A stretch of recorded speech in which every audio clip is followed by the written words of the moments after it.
बिस्मिल्लाहिर्रहमानिर्रहीम। अस्सलाम वालेकुम। आप देख रहे हैं हालात। मैं हूं सईद चौधरी। आज दो ही मौजूआत हैं। एक, सुप्रीम जस्टिस काउंसिल का इजलास हुआ है। खबरें ये हैं कि दो जजों के खिलाफ कार्रवाई की मंजूरी दी गई है, लेकिन वो दो नहीं, तीन जजों के खिलाफ कार्रवाई की मंजूरी दी गई है। और फिर जो उनका कोड ऑफ कंडक्ट है उसमें भी कुछ तरमीम की गई हैं। उसके क्या असरात होंगे, वो बड़ी दिलचस्प सूरत हाल है जो मैंने आपके साथ शेयर करनी है। और दूसरा मौजू यही है कि जनाब दोहा में पाकिस्तान और अफगानिस्तान के दरमियान जंग बंदी का एक माहदा हो गया है, लेकिन उस माहदे के बाद जो जबान और लबो लहजा है, ये पाकिस्तान, ये मैं बताऊं, ये पाकिस्तान की शराइत पे माहदा हुआ है। और आगे जाके 25 अक्टूबर को एक और मरला फॉलो अप इजलास जो है वो भी होने वाला है।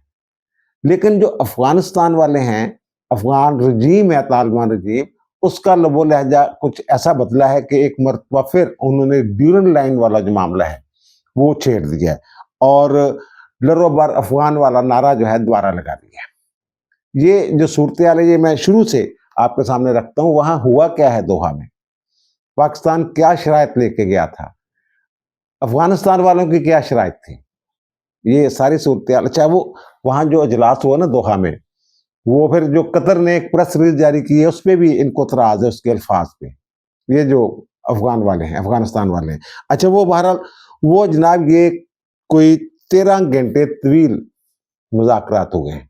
ये 18 तारीख की शाम को ये मामला जो है ये बैठे थे आपस में, और 13 घंटे तक, यानी दो वक्फों के दौरान दो वक्फे हुए, एक वक्फा हुआ, यानी दो मरहले थे इसके। तो ये 13 घंटे पर मुहित जो मुज़ाकरात थे, और ये 19 तारीख को सुबह 4 बजे के करीब, 3-4 बजे के करीब जो माहदा जो है ये अंजाम पाया। और कतर की जो वजारत खारजा है उसने एक ट्वीट किया, सॉरी, उसने एक प्रेस रिलीज जारी की। वो प्रेस रिलीज आगे जाके हम दिखाएंगे और उस पर किस बात पे इतराज है अफगानिस्तान वालों को ये भी बताएंगे। अच्छा, वहाँ जो लोग शरीक थे, तो इनके जो वजीर दिफा हैं मुल्ला यकूब, वो थे। और मुल्ला यकूब, अब वो तो मौलवी यकूब मुजाहिद पूरा नाम उनका लेते हैं। और जो अफगानिस्तान के इंटेलिजेंस चीफ थे वो थे। और पाकिस्तान की तरफ से जो हमारे वजीर दिफा हैं ख्वाजा आसिफ, वो थे। और हमारे जो मशीर हैं सिक्योरिटी के और आईएसए के सरबराह जनरल आसम मलिक साहब, वो थे। और कतर की जो इंटेलिजेंस है उसके चीफ जो हैं वो थे। और तुर्किया के जो इंटेलिजेंस चीफ हैं इब्राहिम कालन, वो भी इसमें थे। अब पाकिस्तान एक शर्त लेके गया था, बड़ा मुख्तसर सा एजेंडा था पाकिस्तान का। जनाब, इनकी जो सरजमीन है वो पाकिस्तान के खिलाफ इस्तेमाल होती है, वहाँ से दहशतगर्द आते हैं, और वहाँ की जो हुकूमत है उसको मुतअद्दिद बार ये कहा गया, और मैंने ये अर्ज भी किया था, जो अदादशुमार दिए थे ख्वाजा आसफ ने, कि जनाब औसतन एक महीने में 17-18 जो हम उनको एहतजाजी मुरासले भेजते थे। ये पिछले 2021 से लेके अब तक हमारी तरफ से तमाम सबूत, फुटेजेस, वीडियोस, जो हमलों की तफसीलात, एक डोजियर बनाया गया था, वो तमाम चीज़ें उनके सामने रखी गई। अब उनके पास इसके जवाब में कहने के लिए कुछ नहीं था। जो उन्होंने जवाब देना था वो पहले ही हम तफसीलन वहाँ रख चुके थे। और वहाँ जब इन्होंने कोई थोड़ी बहुत बात की, अच्छा पहले ये देखें ना, जो हमारे वज़ीर दिफा हैं वो बंदा हमने भेजा है मुज़ाकरात के लिए, जो टीवी चैनल्स पे बैठ के अफगानिस्तान को अपना दुश्मन कहता रहा है। यानी उनका जो लबो लहजा है ये, यानी मतलब ये कि हम, हमारा अपर हैंड था, असी बड़े तमतराक नाल गए हैं कि ठीक है यार, नहीं करना तो ना सी, फिर देख लांगे असी जो इतने किया थोड़े गुल बहादुर दे नाल, वही फिर थोड़े नाल होएगा। तो वहाँ ये भी बताया गया ना, ये जो कंधार वाले हैं और ये गुल बहादुर ग्रुप जो है, ये सारे जो पाकिस्तान में आते हैं, जो पकड़े गए हैं वहाँ पाकिस्तान में, और जो खुदकुश यहाँ पाकिस्तान में आते थे और मारे गए हैं, उनकी वो हमने कौमियत बताई है कि जनाब ये अफगान हैं, सारी चीज़ें सामने रखी। तो वहाँ ये इसी दोहा में बैठ के इन्होंने ये वादा किया था, जब मुज़ाकरात हुए हैं अमेरिका के साथ इनके, और इन्होंने कहा था पाकिस्तान में ज़रा दूर रखना, लेकिन आखिर से पाकिस्तान में शामिल करना पाया से तुम्हें याद ही होना। तो वहाँ इन्होंने ये वादा किया था कि जनाब हम अपनी सरजमीन किसी दूसरे मुल्क के लिए इस्तेमाल नहीं होने देंगे, लेकिन ये इस्तेमाल कर रहे थे। तो वहाँ जो इंटेलिजेंस चीफ थे कतर के और तुर्किया के ज़राए के मुताबिक, उन्होंने पाकिस्तान की तायद की, जनाब आप लोग वादा करके गए थे, वादा खिलाफी हो रही है, इसका क्या करना है। तो उसके बाद जनाब ये दोनों मुल्कों के दरमियान एक माहदा हो गया। हमारे जो ख्वाजा आसिफ साहब हैं उन्होंने एक ट्वीट भी किया इस हवाले से। उन्होंने कहा जनाब ये जो जंग बंदी हुई है हम भी हमले नहीं करेंगे, लेकिन जो उनकी सरजमीन है अफगानिस्तान की वहां से भी पाकिस्तान पर कोई हमला, दहशतगर्दी का हमला नहीं होगा, ये उन्होंने कहा। तो यहाँ जनाब रोड़ा पड़ गया। जनाब कतर ने जो प्रेस रिलीज जारी की है उसमें तो इस बात का जिक्र ही कोई नहीं है। अच्छा, फिर वो कहते हैं कि जनाब 25 अक्टूबर को इस्तांबुल में दोबारा ये अजलास होगा, फॉलो अप अजलास। अच्छा, अब उसमें क्या होना है, ये जो अफगानिस्तान में दहशतगर्दों की मौजूदगी है ना, इस पर मैकेनिज्म बनाने के लिए वहां गौर होना है कि जनाब ये दहशतगर्द जो है इनको कैसे रोकना है। जो भी मैकेनिज्म बनता है कि वहां की हुकूमत रोकती है या फिर असि कोई बंदोबस्त करना, जिदा 11 और 12 अक्टूबर की दरमियानी रात असी किया और बाद भी किया। और फिर जो उनका गुल बहादुर कैंप है उस पर जो हमला किया हमने, जब ये जा रहे थे वहां दोहा, मुज़ाकरा तय हो गया था दोहा पे जाना है। तो इस तरह की जो है ये सूरत बनी है। तो उसके बाद जनाब जो कतर है उन्होंने एक प्रेस रिलीज जारी की। उन्होंने तो जो सफारती ज़बान है वही इस्तेमाल की और उसमें कहा कि जो दोनों बरादर मुल्क जो हैं उनके बॉर्डर पे जो कशीदगी है वो हम आपको दिखा रहे हैं। बॉर्डर का लफ्ज़ जो मैंने अंडरलाइन किया हुआ है, इस बॉर्डर के लफ्ज़ पे जनाब तकलीफ बड़ी हुई है इनको, अफगानिस्तान वालों को। और उनके जो वज़ीर दिफा हैं मौलवी यकूब साहब, उनका एक वीडियो बयान सामने आया है और उसमें ये कहा है कि जनाब जो उन्होंने बॉर्डर का लफ्ज़ इस्तेमाल किया है ना, इस हवाले से वो बात कर रहे हैं कि जनाब वो उन्होंने बॉर्डर का लफ्ज़ इस्तेमाल किया है, लेकिन जो हम जो हैं ये बता रहे हैं कि जब ड्यूरल लाइन की वहां कोई बात नहीं हुई, यानी सरहदी तनाज़े की वहां बात ही नहीं हुई। वो तो पहले से तयशुदा है यार, ड्यूरल लाइन तुसी नहीं मानते ना, पूरी दुनिया मानती है। तुसी भी मान गए थे जो अंग्रेजों के नाल माहदा किया तुसी, एवं थोड़ा ਉਹਦੇ ਨਾਲ ड्यूरल लाइन। अच्छा, बहरहाल वो कहते हैं वहां वो कोई बात नहीं ड्यूरल लाइन पे। और जो इसका फैसला है ना, जो सरहद का ड्यूरल लाइन का, ये जनाब इसका फैसला करना है लरोबर अफगान ने, उन्होंने फैसला करना है। अच्छा, ये बात करके अपने लिए मिसाइल जो हैं ये अफगान रजीम जो है ये उनमें इजाफा कर रही है। ये एक जो ऐसा मौजू जो बड़े अरसे से दबा हुआ था, ये दोबारा इन्होंने ये बयान देके उसको जिंदा करने की कोशिश की है। अब ये देखें कि ये लरोबर अफगान है क्या, बल्कि इसको कहते हैं लरोबर यू अफगान। ये इनका एक नारा है और इसका मतलब ये है कि जो अफगान हैं वो अफगानिस्तान में हों या पाकिस्तान में हों या दुनिया के किसी भी खित्ते में रह रहे हों, वो सब एक ही कौम है, एक मिल्लत है, मिल्लत। और वो कहते हैं वो अलग नहीं है और वो बहसियत कौम जनाब किसी सरहद के मोहताज नहीं है। यानी ये जो समझ रहे हैं कि अटक तक जनाब बैठे हुए हैं अफगान, और हमारे जो महमूद अचकज़ई साहब हैं उन्होंने भी जनाब, उनकी बेटी जो है वो सरकारी मुलाजम है, उन्होंने जनाब एक बयान दिया हुआ है कि हम अफगान है तो जाए वहां पे।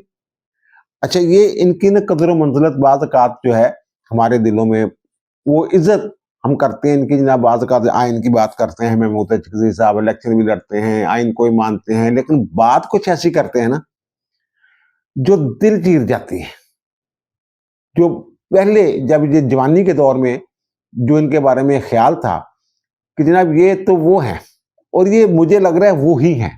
अब महमूद अचकज़ई साहब जो है इमरान खान चादर कर लेके घूंघट बना के इनकी मजाक भी उड़ाया करते थे। तो उन्होंने कहा जब अफगानिस्तान के जो कुछ आप कर रहे हैं, ये ट्वीट फरमा रहे हैं, बंद कर दें आप। यानी असी पाकिस्तानी, तुसी पाकिस्तानी नहीं है, हम कहो कि हम जो करते कर रहे हैं, चलो ये कहते फिर भी कोई बात बनती है। अफगानिस्तान ना ब्रिटिश एम्पायर, रूस और अमेरिका का कब्रिस्तान बना, खतारा अफगानिस्तान को पाकिस्तान का कब्रिस्तान ना बनाए। और भाईजान तुसी अफगानिस्तान जरा ਜਦੋਂ ब्रिटिश एम्पायर की गल कर रहे हो, ब्रिटिश एम्पायर ने जो इतने कब्जा की रखे और ड्यूरल लाइन बनाई, और फिर 1919 तक ये ਜਿਹੜੀ ਉਹਨਾਂ ਦੀ ਵਜ਼ਾਰਤੇ ਸੌਰੀ ਜਿਹੜੇ ਖਾਰਜਾ ਅਮੂਰ ਸੀ ਨਾ वो ब्रिटिश गवर्नमेंट तय करती सी। इन्ने बेबस सी अफगान। अच्छा, वो एक लंबी स्टोरी है, बड़ी शर्मनाक तारीख है इनकी। एक वाकया वो जरूर है जनाब, एक जंग, एक किला था छोटा सा, उसमें थोड़े से ये थे वहां, ये माहदे किए हुए थे और इनके कबाइल जो हैं वो अपने पैसे के लिए ना वो उस किले पे चढ़ाई कर दी थी। और फिर अंग्रेजों के साथ जो इन्होंने किया वो ठीक है, एक बंदा बच गया, वो जाके जनाब आप बता दें। वो तो रास्ते में जब जा रहे थे वो पनाह देने के बाद उनके साथ जो धोखे करते थे, ये धोखाबाज कौम है। इनके ऊपर तो जिनके बानी है अहमद शाह अब्दाली, वो यकीन नहीं करते थे। अब ये जो कह रहे हैं कि जनाब कब्रिस्तान तो अफगानिस्तान बना हुआ है। मेरा ख्याल दुनिया का वाहिद मुल्क होगा जिसकी आबादी कम हो रही है, बढ़ नहीं रही। अफगानिस्तान के अंदर रहने वाले जो लोग हैं, ये जो आए थे रशियंस, जब आए थे उस वक्त कितनी आबादी थी, अब कितनी आबादी है, सारा जाके देख लें आप। कब्रिस्तान तो ये अपने ही अफगानों का कब्रिस्तान है। और झूठे इतने हैं कि 1993 में जब ये चले गए ना रशिया, उसके बाद जनाब इनकी हुकूमतें लड़ाई आपस में जनाब शुरू होगी। शिमाली इत्तेहाद वाले अपने जनाब शुरू हो गए, और ये जनाब इन्होंने फिर 1993 में पाकिस्तान इनको लेके गया। हरम शरीफ में मक्का में बैठ के हलफ पे वादा हुआ कि बुरहानुद्दीन रब्बानी जो हैं वो सदर होंगे और गुलबुद्दीन हिकमतयार वज़ीर आज़म होंगे, और फिर वो जो शिमाली इत्तेहाद वाले थे वो वज़ीर दिफा होंगे। इस तरह के माहदा हुआ था। चंद हफ्ते भी नहीं कटे सी, जिसके बाद फिर तालिबान वाली जी एक सेकंड ऑप्शन वो इस्तेमाल की गई सी। अच्छा, बहरहाल अब ये जो कह रहे हैं ना अफगान, जो लर्रोबार अफगान वाली बात है, ये जो बात है ये वैसे भी जमीनी हकायक के मुनाफी है। ये अफगान एक नस्ल नहीं है। एक बात बताऊं मैं आपको, ये जनाब 42 मुख्तलफ नस्लों का मजमुआ है अफगान जो है। अच्छा, और ये इसमें जनाब जो सबसे बड़ी कौमियत या नस्ल है ना, वो है जो फारसी बोलते हैं, फारसी बान, और दूसरे नंबर पे जो है पश्तून जो है, जो पश्तो बोलने वाले ये हैं। और फिर उसमें जनाब इनमें खुद लिखा हुआ है कि जनाब जो अफगान, सारे अफगान है ना, जितने भी यहाँ नस्लें हैं वो सारी अफगान कहलाएंगी। और वो कौन सी नस्लें हैं उसमें? उसमें जनाब ये पश्तून हैं, हज़ारा हैं, फारसी बोलने वाले हैं, ताजिक हैं, उज़्बेक हैं, तुर्कमन हैं। अच्छा, अगर इनकी बात को मान लिया जाए कि जनाब अफगानिस्तान में रहने वाले तमाम जो हैं वो अफगान कहलाएंगे। और भाई तुसी तो आपस ही लड़ी जा रहे हो। वो जेडे ताजिक उज़्बेक जेडे ने वो की कर रहे ने, सुनना शुमाली इत्तेहाद वाले की कर रहे ने। और फिर अगर आपकी बात मान ली जाए तो जैसे मैंने पहले अर्ज किया, तो उसमें तो फिर ये तुर्कमानिस्तान के जो लोग हैं वो भी आपके यहाँ बसते हैं। फारसी बोलने वाले फिर ईरान पे भी आप चढ़ाई करें, ताजिकिस्तान पे भी चढ़ाई करें, उज़्बेकिस्तान को भी अपना इलाका डिक्लेयर करें। ये तो उसी तरह की सोच है इनकी, जैसे अखंड भारत वाली है, ग्रेटर इसराइल वाली है, और ये ग्रेटर अफगान वाली आप कह सकते हैं जनाब। ये कोई इनकी अपनी एक सोच है। अच्छा, इनकी सारी जो मोहब्बत है वो पाकिस्तान के साथ है। ये जो बाकी ममालिक जिनका मैंने जिक्र किया है ना, उन सब ने इनका फेंटा लगाया। तुर्कों ने, उज़्बेक जो थे, ताजिक जो थे, इनकी तारीख तो देखे ना। अब ये अफगान कह रहे हैं। मुझे एक साहब बता रहे थे, माहिर लिसानियात है, जो ज़बानों को समझने वाले नहीं होते माहिर, वो ये कह रहे हैं कि जनाब ये 400 साल पीछे चले जाएं तो इनका जो पश्तो का रस्मुल खत है ना, उसमें फे का हरफ भी नहीं था।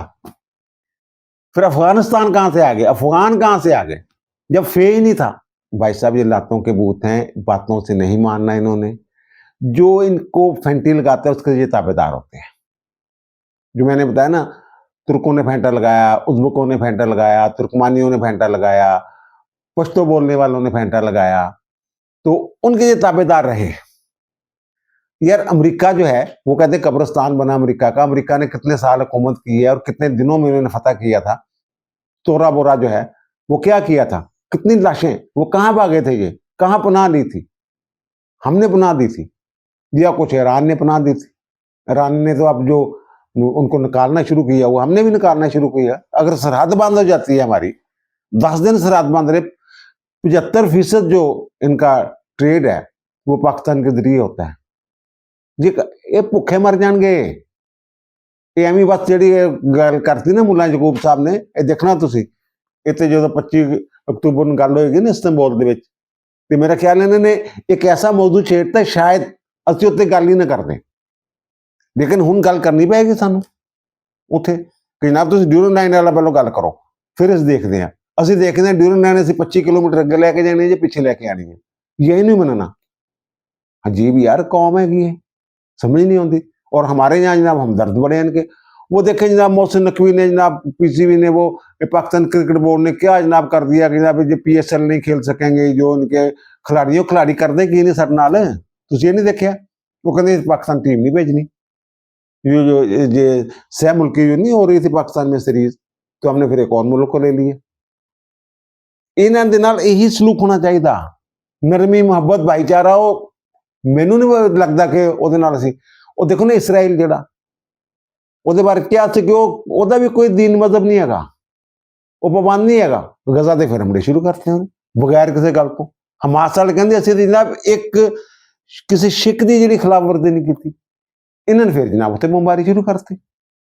वही हाल है ना, अगर वो तकड़े होण हमास वाले ਉਹਦੀ इसराइल ਦੀ ऐसी तैसी अं दुब के बैठ जाए। ਅਸੀਂ ਤੇ ਇਹਨਾਂ ਨੂੰ ਬਤਖਾਂ ਦਾ ਸ਼ਿਕਾਰ ਕੀਤਾ ਸਰ ਇਹ ਪਿਛਲੇ ਦਿਨਾਂ 'ਚ ਜਿਹੜਾ ਹੋਇਆ। ਔਰ ਜਿਹੜੇ ਉਹ ਕੰਧਾਰ 'ਚੋਂ ਕਿਵੇਂ ਨੱਸੇ ਨੇ, ਔਰ ਪਕਤੀਕਾ ਦੇ ਵਿੱਚੋਂ ਉਹ ਜਿਹੜੇ ਗੁਲ ਬਹਾਦਰ ਗਰੁੱਪ ਆ ਉਹ ਦੋਹਾ ਜਾਣੇ ਤੋਂ ਪਹਿਲਾਂ ਤੱਕ ਉਹ ਖਾਲੀ कर चुके हुए सी। ये भी ਤੁਹਾਨੂੰ दे दूँ खबर। अच्छा बहरहाल, और इसके अलावा जो दूसरी खबर है वो भी बड़ी कमाल की खबर है।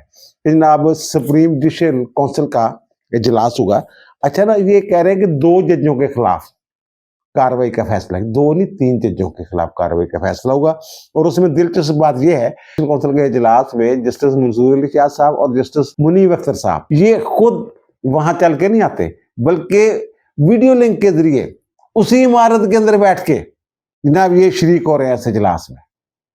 और हर बात पे जो अक्सरियती फैसला है बाकी 3 जजों के साथ, याहिया फरीदी की हर बात से इख्तलाफ किया है इन्होंने।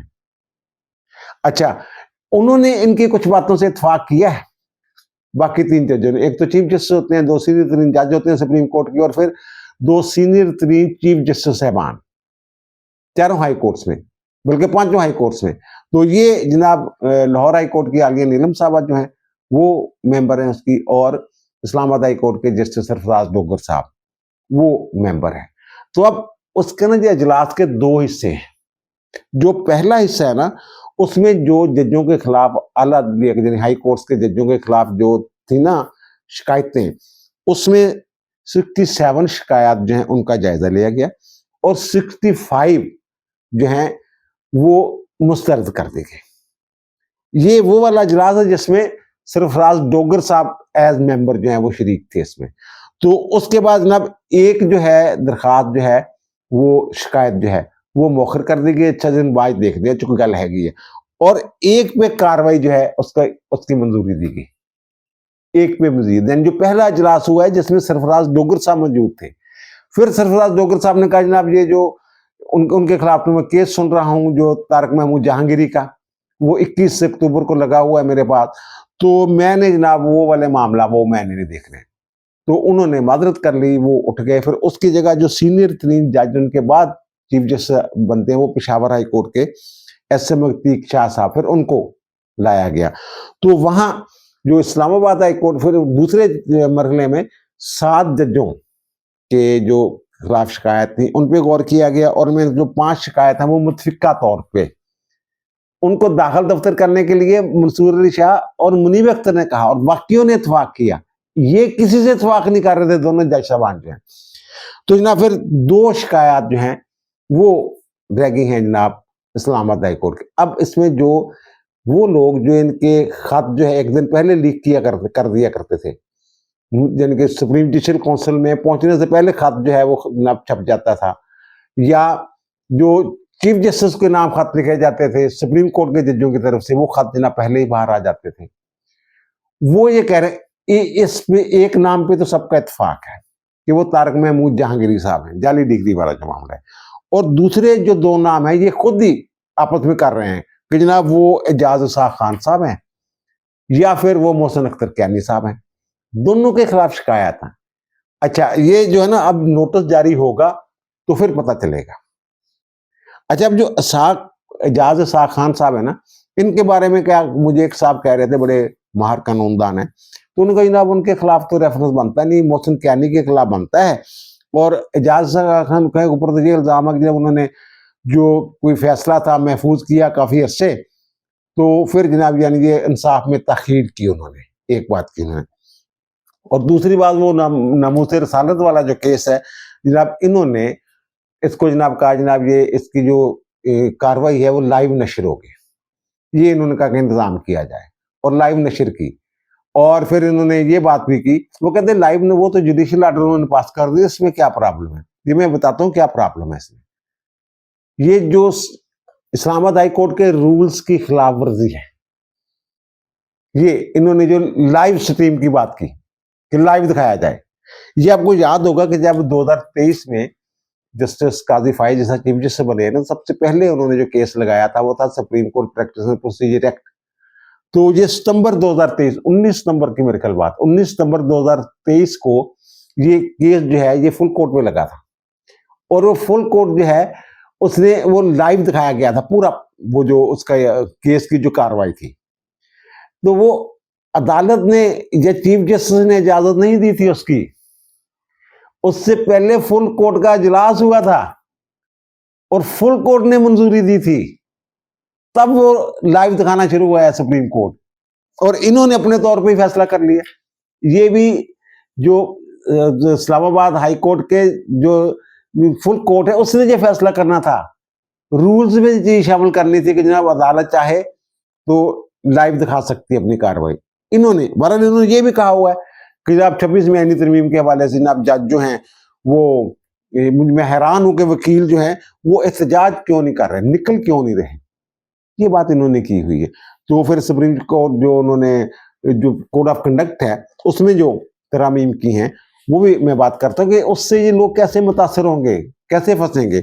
और जो मोहसिन अख्तर कैनी साहब हैं उनके बारे में यही है कि जनाब उन्होंने एक होस्टिंग सोसाइटी थी, उसके डायरेक्टर थे वो, और जब तक उनके खिलाफ रेफरेंस नहीं चला गया, वो जो रिकॉर्ड है SCCP का और कैपिटल डेवलपमेंट अथॉरिटी का, CDA का, उसमें ये डायरेक्टर शो होते रहे। बाद में ये निकले हैं, इनके खिलाफ जो शिकायत है उसमें और भी कुछ इल्जाम लगाए गए थे, और ये भी कहा गया था कि 15 इनकी जो गैर मनकूला जायदादें हैं वो इन्होंने डिक्लेयर नहीं की हुई, बैरून मुल्क भी इनके जायदादें हैं, और जो सेक्टर F6 है वहाँ 2 अरब मालियत की बेनामी जायदाद है, जैसे ये इसकी नहीं थी जो मुज़ाहिर अकबर नकवी, उसी तरह का ये रेफरेंस था, और ये उससे मिलता जुलता रेफरेंस है। जैसा फर्रुख इरफान खान के खिलाफ नहीं आया था जनाब, वो लॉ फर्म में ज़ाहिर डायरेक्टर थे मालकान में से, तो उन्होंने कहा मैंने तो इस्तीफा दे दिया था, उनका जनाब वो इस्तीफा दे दिया था, लेकिन आप तो शो हो रहे हैं वहां पे। अगर ये भी इन्होंने भी इस्तीफा दिया है तो ये भी शो हो रहे हैं, उसमें शो हो रहे थे जब तक रेफरेंस नहीं चला गया, जज बनने के बाद भी। और फिर जो मुतहद अदलिया के वो हवाले से भी उनके ऊपर सोर्सों को इस्तेमाल करना वगैरह, लेकिन उसके लिए तो वशातें चाहिए ना, वो जज जाके कहेंगे तो फिर ही है ना कि जनाब हमें ये कहा था, इन्होंने वो कहा था। बाकी जो है वो डायरेक्टर वाली बात जो बनती है, तो देखिए अब नोटिस जारी होगा, तो अभी तक नोटिस जारी नहीं हुआ, हत्ता के जो तारक महमूद जहांगीरी साहब है उनको भी अभी तक नोटिस जारी नहीं हुआ।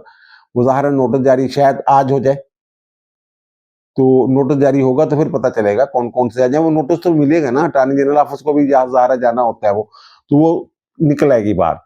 लेकिन अभी तक ये चुप हैं, जो अपने खत नहीं देते थे जनाब जी चलाएं वो, क्योंकि कोड ऑफ कंडक्ट में कुछ ऐसी तरमीम कर दी गई है इनके कि जनाब ये अब इनके जो है ना वो एक तरह का जबानबंदी कर दी गई है। अच्छा, ये जस्टिस मुनीब अख्तर साहब की ड्यूटी थी कि उन्होंने निशानदेही करनी थी कि जनाब इनमें क्या तरमीम होनी चाहिए, उन्होंने रिपोर्ट देनी थी, लेकिन नहीं। अब हुआ ये कि काजी फायज ईसा साहब के दौर में उन्होंने ये कोड ऑफ कंडक्ट में ये तरमीम कर दी थी कि जो जज साहबान अगर उनके खिलाफ कोई इल्जाम आता है ना तो वो डायरेक्ट उसका जवाब दे सकते हैं। लेकिन अब उन्होंने कहा नहीं, वो वापस ले लिया, उन्होंने कहा नहीं, एक अदारा जाती रद्द अमल के लिए कमेटी बनाई है तो आपने उसको जवाब देना है, फिर वो कमेटी जो है वो जवाब देगी अगर आपके ऊपर कोई इल्जाम आता है, डायरेक्ट आपने इल्जाम नहीं देना। और जो बैठ के रिमार्क्स दे के वहां जो सारा कुछ नहीं कर देते, उनके तो भी एतराज करना भाईजान, एवं नहीं तुझे करना। और दूसरा उन्हें क्या जनाब, जज है मीडिया पे किसी सवाल का जवाब नहीं देगा, ये तो मीडिया में तकरीरें किया करते थे। और उन्होंने कहा जनाब किसी अवामी और सियासी तनाज़ा में नहीं पड़ना, इसमें फंसते हैं हमारे अतन मुनीला साहब, वहां खड़े होकर तकरीर नहीं की इन्होंने। वो ह्यूमन राइट्स वाला जो वहां जनाब इन्होंने आमना मसूद जंजुआ का भी जिक्र किया और मारंग बलोच का भी जिक्र किया, और मुझे बड़ी शर्म आ रही है कि जनाब वहां खवातीन बैठी हुई हैं। सर तुसी कौन होंदे हो गल करने वाले? तुसी जज जो थोड़ा कोई केस आ सकता उदों मैं क्या सी। अच्छा, ये जो तरमीम बाहर की गई है ना कोड ऑफ कंडक्ट में, ये चीजें पहले से मौजूद हैं, अब उनको वजाहत के साथ शामिल कर दिया गया है, मजीद खोल दिया गया है। और कराची में जाकर, कराची बार में जो इन्होंने खिताब किया था, तो इन्होंने वजीर दफा जो कहते हैं जनाब ये हाइब्रिड रजीम वाली बात, तो इनका जवाब देना बनता था। ये अब उसमें ये कह दिया उन्होंने कि किसी सवाल का, किसी तनाज़ा का इन्होंने कोई उस पर तबसरा नहीं करना, चाहे उसमें कानून का नुक्ता ही क्यों ना हो। ये पहले भी था, अब उन्होंने मजीद वजाहत कर दी है। और फिर एक और चीज जो उन्होंने कहा, जो जज जो है वो कोई ऐसा केस नहीं सुनेंगे जिसमें उनका जाती मुफाद हो या ताल्लुक हो। 26वीं आईनी तरमीम वाला जो केस है उसमें या फरीदी साहब का ताल्लुक बनता है ना, उन्होंने फायदा उठाया हुआ है, वो नहीं बैठ सके थे। अगर फुल कोर्ट बनती है, जैसे ये कहते हैं कि जनाब 16 रुकनी फुल कोर्ट बना दे, जब ये 26वीं आईनी तरमीम आई थी उस वक्त जो कोर्ट थी वो बना दें आप, तो या फरीदी साहब उनका जाती मुफाद व्यवस्था हो जाएगा, अगर सुनेंगे। ये मंसूर अली शाह साहब ये मुतासरा फरीक हैं, ये नहीं बैठ सकते। मुनीब अख्तर साहब मुतासरा फरीक हैं, ये नहीं बैठ सकते।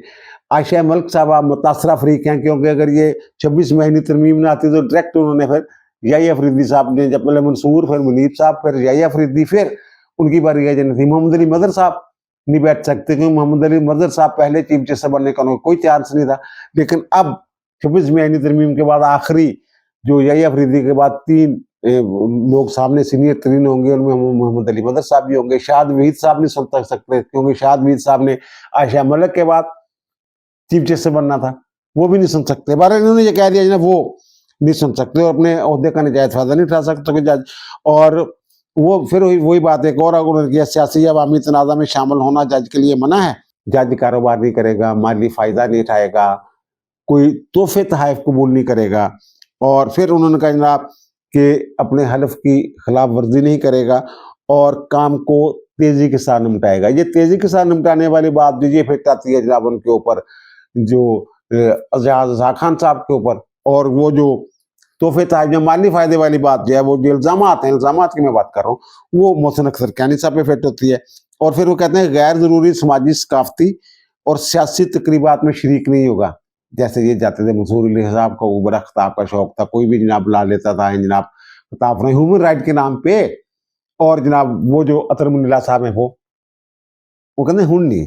और फिर वो कहते हैं कि जनाब कोड ऑफ कंडक्ट में ये भी कहा कि गैर मुल्की जो दौरे करते हैं ना आप लोग, दावत नामे जेडे मंगवा लेते थे मंसूर अली शाह साहब, अतर मुनीला साहब, और बड़े शौक से, और वो भी जाते होंगे से जनाब जेडे बाबर स्टार साहब भी अमरीका। और जनाब वो कहते हैं जनाब अगर इनफरादी तौर पे कोई दावत नाम आते हैं वो कबूल नहीं करना, बल्कि उनको ये कहना है कि जनाब चीफ जस्टिस जो है ना मुतलका, उसको जनाब आप भेजें, उसके जरिए जनाब जाएंगे। वो तो उन्होंने वो जो आर्डर नहीं जारी किया हुआ, ये अफरीदी साहब ने चंद माह पहले किया था, कहने से लेना पड़ेगा, मुल्क से बाहर जाना होगा तो। और मंसूर अली शाह साहब को नहीं जाने दिया था ना पिछले दिनों उन्होंने। मंसूर अली शाह ने तो डायरेक्ट मंगवाया, मैं जा रहे हैं जो, उन्होंने तुम कितने जा रहे हैं, मैंने तो पता ही नहीं। फिर वो तंजीम ने जनाब चीफ जस्टिस या अफरीदी को भेजा, तो या अफरीदी ने कहा नहीं यार जिन्होंने काम बड़ा चढ़ाया सिर से, तू नहीं जाना, नहीं जाने दिया था। उसके बाद तो बोलचाल बंद हुई है मुकम्मल तौर पर इनकी।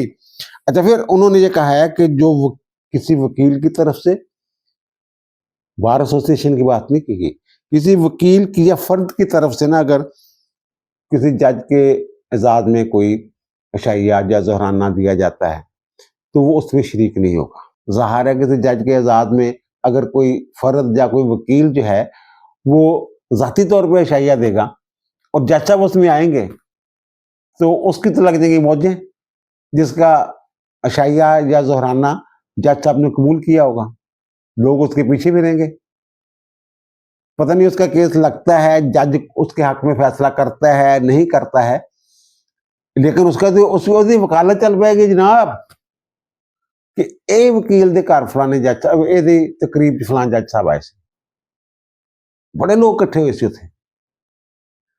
ये सारी सूरत हाल है। और हाँ, आज वो भी लगा हुआ है केस जो उन्होंने सेल अफरीदी साहब ने दरखास्त दी थी इस्लामाबाद हाई कोर्ट में जनाब मेरी मुलाकात करवाएं इमरान के साथ, तो वो एक ऑब्जेक्शन लग गया, उसके ऊपर रजिस्ट्रार ऑफिस ने ऑब्जेक्शन लगाया और बाप ताहर साहब जो हैं वो आज इसकी ऑब्जेक्शन केस के तौर पर समाप्त करेंगे। और ऑब्जेक्शन वही लगा जो मैंने अर्ज किया था जनाब, इनको बजाय ये कि दरखास्तें देते फिरें और खत लिखते फिरें, इनको चाहिए कि जो कमेटी बनी हुई है जो लिस्ट भेजती है जेल को, वहां यानी अली जफर साहब ने जो लिस्ट भेजी थी उसमें अपना नाम डलवाएं। उन्होंने कहा जनाब वो जो तो ये फैसला कर चुकी हुई है इस्लामाबाद हाई कोर्ट, तमाम मुकदमात उसने मंगवा लिए थे यकीन नोयत की मुलाकातों वाले, तो उसमें ये मैकेनिज्म तय कर दिया था कि जो इनके जमात वाले हैं पीटीआई के जो लीडरान है कुछ मुकर्रर कर दिए थे वो लिस्ट दिया करेंगे।